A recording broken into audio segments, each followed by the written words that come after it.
Welcome to the show Meeting Interesting People. Today my guest from New York, Irene Caesar. Welcome to the show.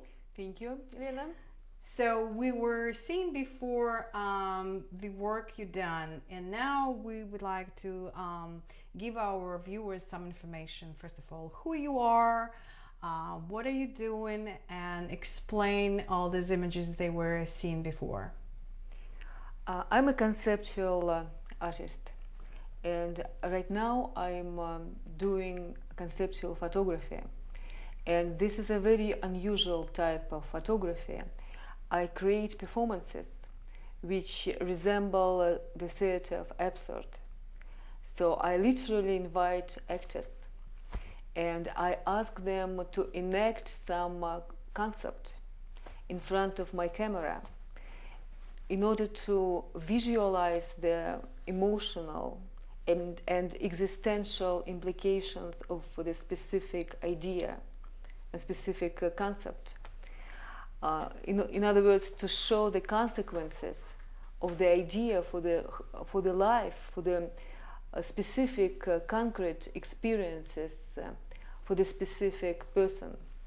And when I create these absurd performances, I participate in this performance. I give directives to my actor, and in a sense I create one energy field, like one informational field with my actor, and I and my actor both react immediately to the variations of this field, and it is a kind of a trance state in which we both participate.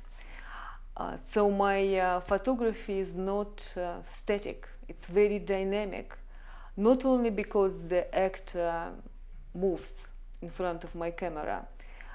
Even if he does not move, he goes through very intense emotional, conceptual states.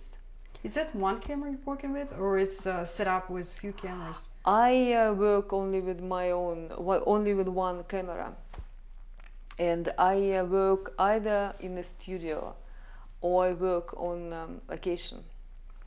And usually photography, even of this kind, staged photography, it is static also in the sense that the depicted person is viewed from the outside as an object, and the photographer takes just an imprint of the event from the outside, like he documents the event, and I create the event immediately, being present in the event, in the contextual continuum, and my connection to my medium is very close, it's very immediate. It resembles painting with the light. So when the painter paints, he creates his painting, he uses his brush and he uses oil, and the slight variation of his mind immediately gets reflected in the slight variations of his hand and the slight variations of his brush.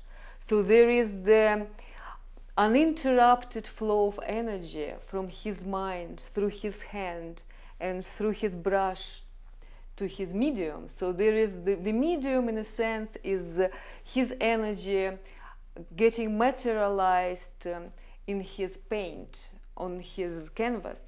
The same thing I am doing. So I am using my words and my presence as an energy, vibrational being presence within the contextual, conceptual scene. And not just I direct the actor. Mm-hmm. We create this kind of intense presence, intense action, interaction in front of my camera, and I cry and I laugh, and sometimes I cry and laugh so intensely that my camera shakes, And I'm very grateful that I shoot with the automatic focus, so that my camera, which is digital camera, actually compensates for this intensity of action and interaction with my actor. So in a sense, I create life experiences for my actors, and these life experiences are in a sense more intense and more focused and more concentrated than their everyday life. And they are very grateful to me for these experiences. They keep connection with me, as if I am their sister or their lover or their mother, because this connection that we create when we shoot this opens something very intimate inside of them, their very human essence, their ability to connect themselves to the major ideas and concepts of the human civilization.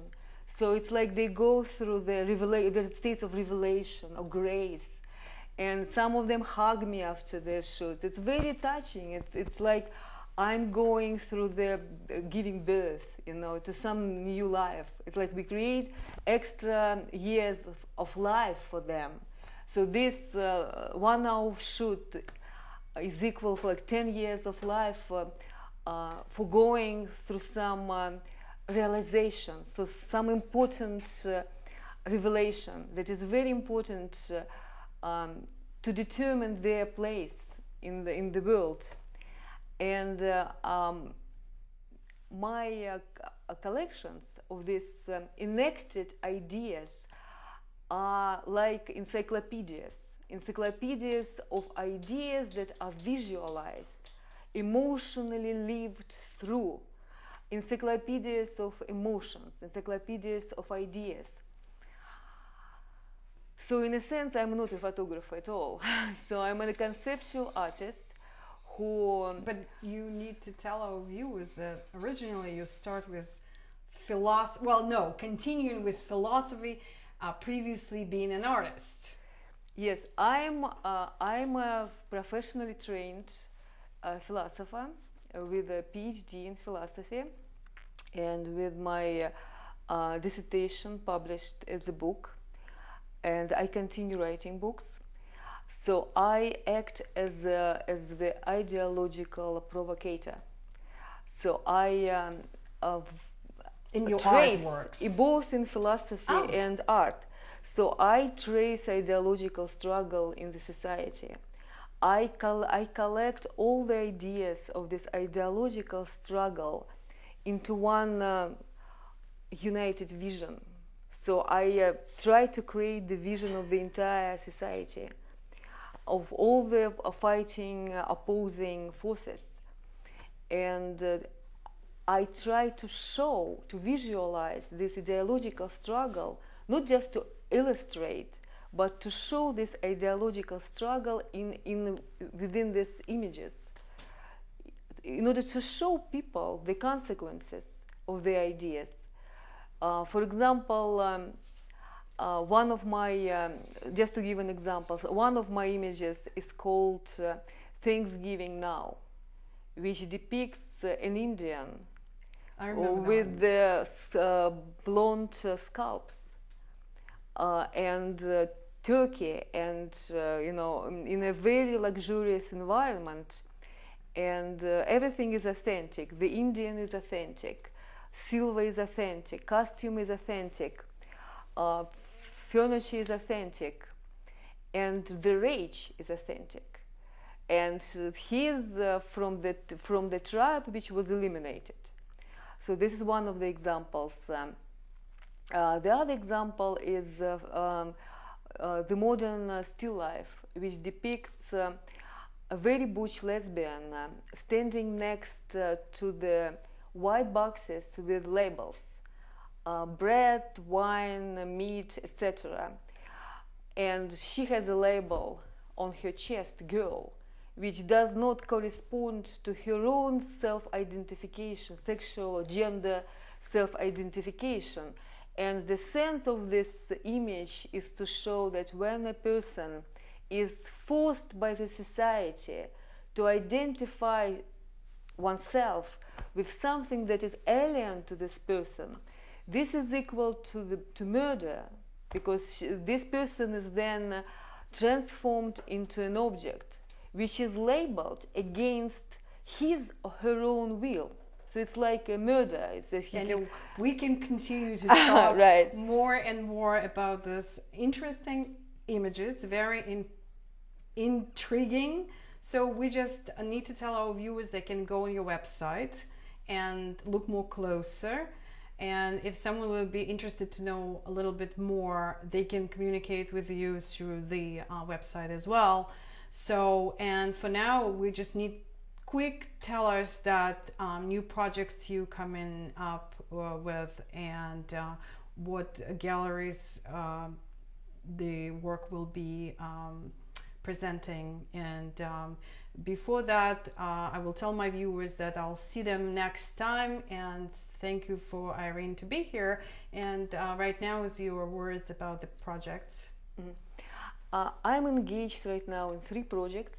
One is a new history of ideas in pictures, mm-hmm. which is the encyclopedia of the major ideas of human civilization, like the origin of man, God and devil, gender, social modes of human behavior, and etc. The other project is counter portraits, which represents portrait as an absolute performance documented by photography. And the third project is people of art as objects of art, where I ask my actors to enact not just some idea, political idea, or etc., social idea, but specifically some concept in art, in order to validate this idea against human value, against the value of human suffering. I will give you an example. I have shot the portrait of a world celebrity art critic, Arthur Dante, who is considered to be the father of pop art. And he's holding a pan, a silver pan, roasting pan, with horrible orange Weiss cheese doodles next to his face. And the image would have been completely grotesque if not for the grimace of the extreme suffering on his face. And he's an old man in pain. And the portrait shows that the value of man, the value of human suffering, is much bigger than pop art. So the image is both grotesque and at the same time expresses extreme suffering. And with this counterpoint of grotesque and drama, the intensity of both these emotions is enlarged, is intensified. And with the coming exhibit. And coming exhibits, I was exhibited at 2 group shows at the Alexander Gertzman Gallery in Soho, New York, mm-hmm. which represents me in New York and Soho, with Grisha Bruskin, Komar Melamed, Natalia Nesterova, in August and October. Mm-hmm. At the end of November, I will be exhibited at Art Miami by the gallery, Juan Ruiz Gallery, mm-hmm. which represents also Spencer Tunick. And at the beginning of 2011, I will be exhibited at the Moscow House of Photography in mid-career solo show. And this is one of the most interesting and important museums in Europe.